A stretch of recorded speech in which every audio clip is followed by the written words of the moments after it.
There were 11 of us gathered around a table. We were tight, shoulder to shoulder. There was a table off to the side with a whole series of beautifully wrapped holiday gifts. And we started to go around the circle. Someone started by asking, what is your favorite holiday tradition? And someone started and said, this is the first Christmas without my mom. And they started to share about their experience of family and the reconfiguration of their life over the last year.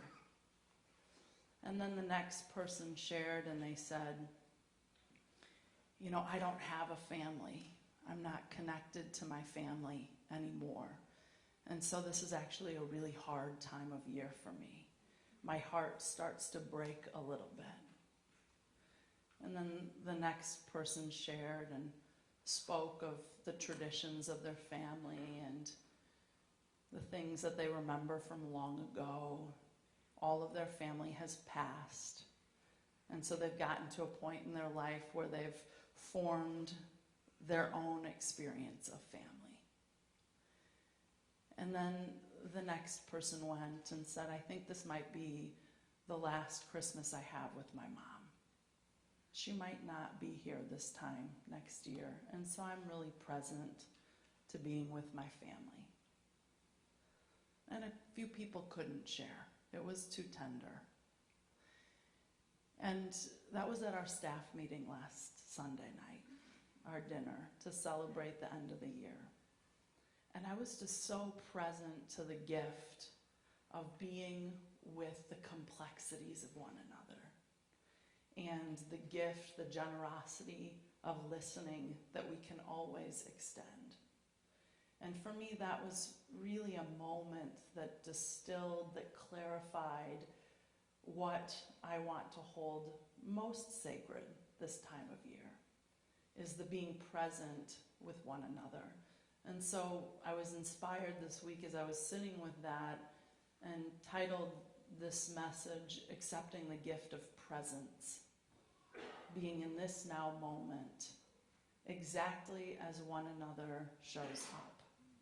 To be with the people that you will spend the next several days with as you wind up this year, and being completely available to whatever shows up. I find that yesterday when I was laying in bed, I had so much attachment to how I wanted this weekend to go. It's the weekend before Christmas, and I would prefer to be baking cookies with my kids. I'd prefer to be singing Christmas carols. I'd prefer to be having a glass of red wine, just one before a Sunday. And instead I was laying in bed, sick. And it was a great opportunity for me to just practice noticing my attachments, noticing my preferences, noticing how I think this time of year should be. And then breathing through it and saying, it must be that this now moment is perfect exactly as it is, because it is the only moment that I have. And so I don't know how this time of year goes for you. I don't know what gets stirred up in you. But my invitation is, if only for these next 20 minutes, we give ourselves the gift of being with whatever is here now. So I invite you to close your eyes for a moment and take a deep breath. There's nothing that need be manufactured here. Just begin to bring your awareness to your breath and start to notice the body sensations that are stirring in you. And just allow whatever is here now to be here. Perhaps begin to bring your awareness to your feeling states. Notice if there's a particular feeling state that's prevalent. The feeling of sadness or joy, creativity or fear, anger, whatever's here is okay. invite you to give yourself the gift of a big, deep breath and an audible exhale.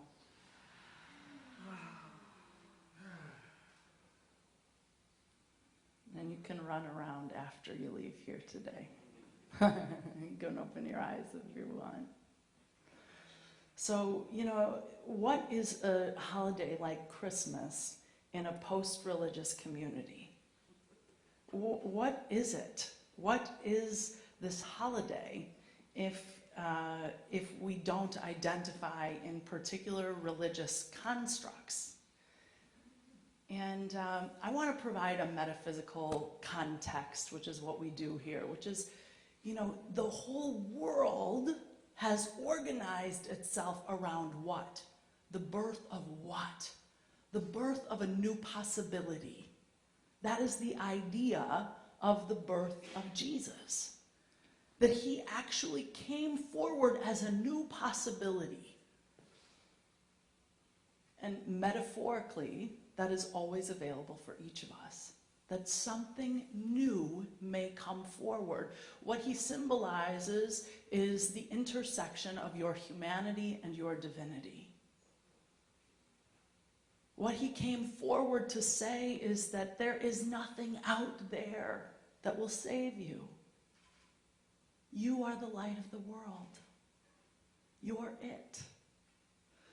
And so that's a very big idea. The question of which we ask, how do I make that manifest? There's all kinds of opportunity to be seduced into some lesser version of self, into your woundedness or your brokenness. I had such an interesting interaction on Facebook today, this past week, and this happens fairly regularly, where I experience people wanting to argue for their brokenness. We would really like to argue and stay attached to our woundedness. The big idea of Jesus is that you are not your circumstances and conditions. That there is a transcendent capacity that lives in the center of your being that has never been hurt, harmed, or hindered. And the extent to which we can locate our conscious awareness with that high and holy place, we can walk in a capacity of greater grace. So I want to bring your attention to a really beautiful text called Practicing the Presence by Joel Goldsmith. He writes, the goal of the spiritual life is to gain God consciousness, to live and move and have our being in an eternal awareness of God's presence. To move in a state of curiosity around our innate wholeness. You are whole, you are holy, you are perfect, you are complete, you are the presence of love made manifest. And then we put all this extra attire on top, and we spend our lives undressing ourselves, hopefully. Someone gave me a card this morning, and on the cover of it, it had a whole bunch of humans in contorted positions. And on the cover of the card, it says, 99% of adulting is trying to figure out why your back hurts. I thought that was hysterical as someone who has chronic low back pain. But there's always this fixation on what's happening. Why isn't this right? What's going on? I need something to be better or different. And yet the gift of accepting presence is to be with all that is here and now. And the more we strip away, we find our eternal, essential nature, which is whole and holy. So if there is one message that I hope to imprint in humanity, it is the constant reminder that who you are is divine. That really was the message and the opportunity of Jesus to come forward. And so my gift to us this day is to know yourself as a glorious demonstration of life, to walk on the planet as a healing presence, that alters the world you encounter, and to remind those you meet of the glorious demonstration that they are. Jesus walked on the planet with the ability to see beyond the illusion. He walked on the planet with the ability to see the divinity in all, despite circumstances, despite conditions. And so imagine if you and I really recommitted to that, first with ourselves. This past week, I made a major purchase for myself. And I decided to walk through the entire experience as a spiritual practice. It was a purchase that I've been sitting with for a year. And I was sort of readying myself. Now you might be saying, shouldn't you be buying gifts for your 4 kids? No. I'm just kidding.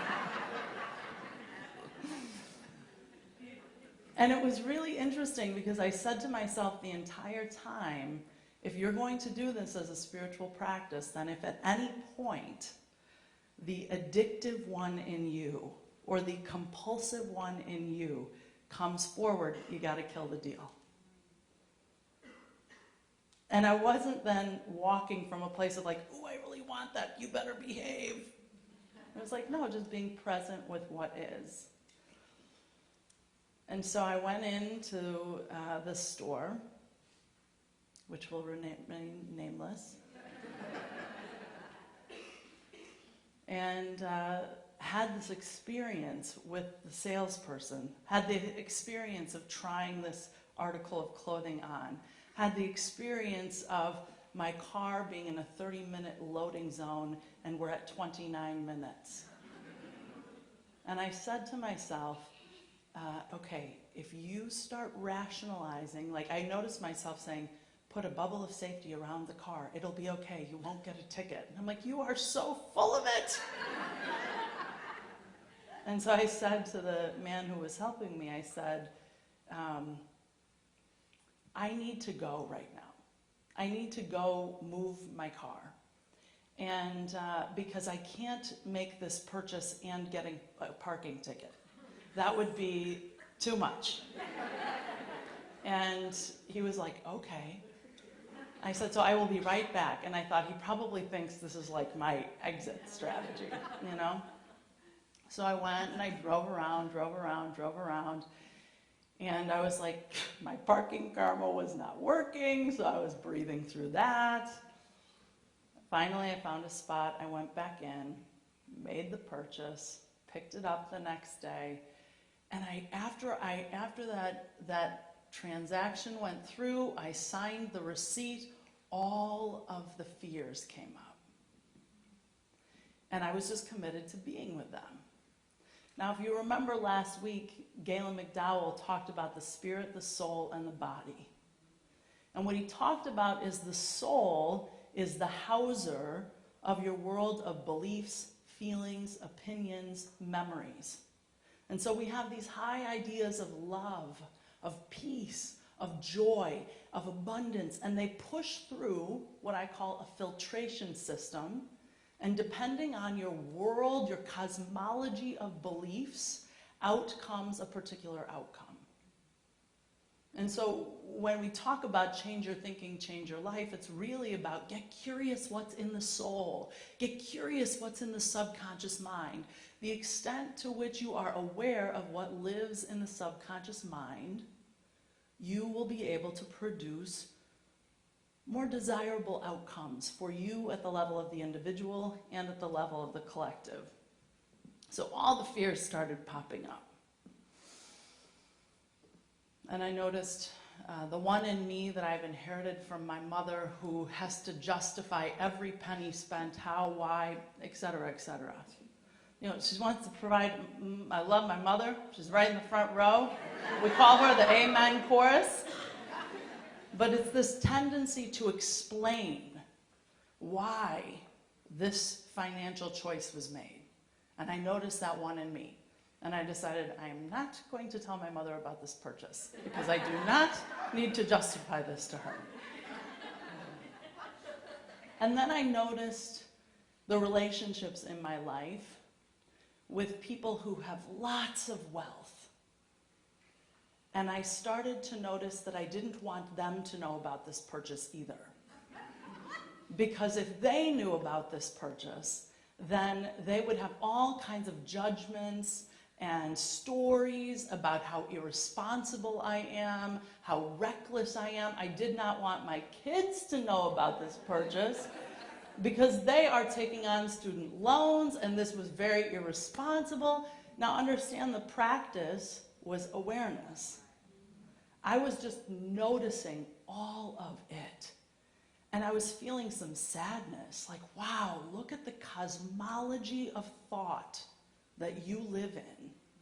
And here you have made a choice as an adult who pays her bills to purchase something for yourself. And it has elicited all of this shame and judgment and fear and paranoia. And I just kept breathing. And I thought, what is the payoff for me in keeping myself small like this? What is the payoff for me? Because if I cannot celebrate my full self-expression, I require my mom to show up a particular way. I require my kids to show up a particular way. I require my super wealthy friends to show up a particular way. And then I'm trapped because of a cosmology of belief. Now, please do not get lost in the point of the story being that I bought an expensive item. You could map this practice onto anything in your life. I was waiting for the right time to tell Nathan. I wanted to handle this gingerly. Not because my husband can tell me what to do with my money, but I wanted to be strategic. And so he had 2 major exams to his landscape architecture registration. On Tuesday and Wednesday, I decided Thursday would be the day. He didn't need that going into the exam. An act of generosity on my part. And so Thursday came, and I was noticing, like, if you know, because one in me is like, look, I got this thing, you know, I just want to let you know. I was like, don't do that one, Lola. You know, could you just be like, lover, I have something I'd like to share with you. And so it was funny because we saw each other that night at community member Pat Levy's house, and we walked in and he said, I have something to tell you. And I said, I have something to tell you too. And I said, do you want to go? And he's like, not now. I'm like, me either. I said, okay. So later on, I don't even remember, in fact, what he had to tell me. But I told him what I had to tell him, and I explained to him my traversing, my journey around this whole thing. And he said, you know what? It sounds like you spent the same amount that you would have on a weekend retreat, but the good you got out of it was the same learning in a fraction of the time and a great thing to boot. And I'm like, exactly! And he was right. He was right. Like, there was great, rich learning. So I share that as really my own practice. You can learn in any circumstance or condition. If you have a hunger to get more deeply connected to the power, the presence, the holy and whole nature that is you, you can use anything for fodder for that. I am on the planet with a great hunger and a great desire to take off whatever old clothing that I've inherited from previous generations, previous sacred contracts, and to remember more clearly my divinity.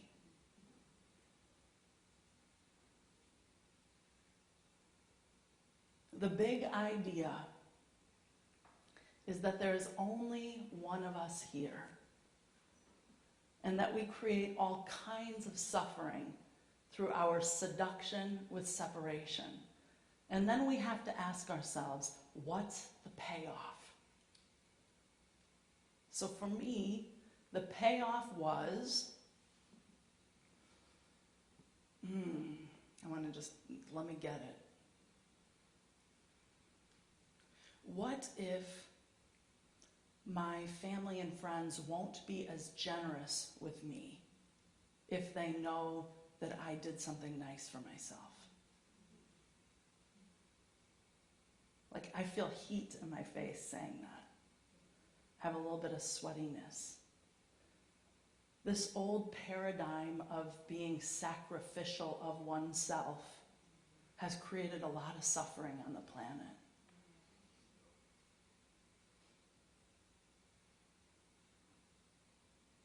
The word Christmas means gathering of the chosen one. I think we miss the point if we think the whole idea was about a man called Jesus of Nazareth. You're the chosen one. You have a great responsibility to untangle your false and limiting beliefs that hold back your glorious demonstration. This life is about exploring the God consciousness that is you and sharing that with those you meet. There's a medical doctor by the name of Rachel Naomi Remen,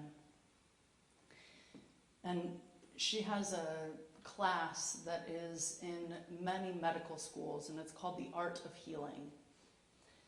And she says, we are here because we are born with the capacity to find the hidden light in all events and all people, to lift it up and make it visible once again, and thereby to restore the innate wholeness of the world. So this month our theme is titled Light Workers. And you're here on a treasure hunt to find the light in every circumstance and condition. The moment we start to make someone or something or some place the other, we are trapped. So all of the noise in the mind is good and holy material. Even the one in me that says how irresponsible it is to buy this item. How much more noble it would be to do something with those resources. It's a zero-sum game. There's not a finite capacity. On Thursday, because of one of our community members, Marshall Douglas, who's the Director of Human Resources at Breakthrough, formerly known as Breakthrough Urban Ministries, 11 of our staff members went and made a meal and served it to women's residents in Garfield Park. And actually, I want to clarify, so the purchase happened on Wednesday, and the meal occurred on Thursday. And I watched the mind go and start to create the women before me as other, as less than, as victim of. And then I just started to watch the cosmology of my mind start to work. How could you have bought that thing when there's so much need on the planet? I just want to ask us to pay attention, because it is all of the work that is occurring in the soul, in the subconscious mind, that starts to create the suffering. All is possible. I can make a contribution on the planet, and I don't have to be a sacrificial lamb. I can be generous in time, talent, and treasure, and I can take care of myself in the process. You are the light of the world. You are the light of the world. You are worthy of love. You are worthy of joy. You are worthy of peace. You are worthy of freedom. And as we each say yes to our own expansion of those qualities, no one has to be left out in the process. Ernest Holmes says, to realize within oneself a divine presence, a perfect person, is to recognize the Christ. No man ever walks life's road alone. There is ever another who walks with him. This is his inner self, the undying reality, which his personality but poorly emulates. Let us learn to be still and let the truth speak through us, to be still and know that the inner light shines. You know, I'll often talk about putting on the Christ. The Christ is the anointed one, putting on the Christ. To walk through this dimension of reality and see the light of the world in each one you meet. It's easy to do with the ones you like. It's a little more challenging to do with the ones you don't like. But that's where the practice is. See, for me, the easy thing is to go without. I have great muscle around that. I have a lot of practice in that. I have a lot of practice in bartering. I have a lot of practice in creating something out of nothing. Very good muscle there. And so it was fascinating for me to try on something new. To try on something new. So I wonder, between now and the end of the year, who is the person, or who are the people, who are the places, or who are the things that you've created as the other?